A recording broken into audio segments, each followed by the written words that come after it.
Hey guys, this is Thomas from freewaysocial.com, and in this video I'll show you how to fix Add Friend not working on Snapchat. Do you see Add Friend button, but when you click on it nothing happens? Luckily this can be easily fixed. Just follow these steps. Open Google Play Store or App Store and find the Snapchat app. Check whether an update is available for your app. If it is available, then update your app.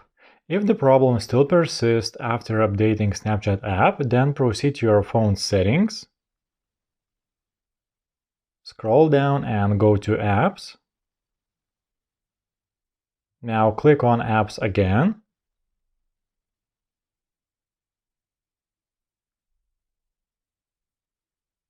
Search for Snapchat app. Now click on Uninstall at the top and uninstall your app. After that, download it one more time again and this problem should be fixed. That's how it's done. I hope this guide was helpful and you are able to fix Add Friend not working on Snapchat. Don't forget to like this video and visit us at freewaysocial.com.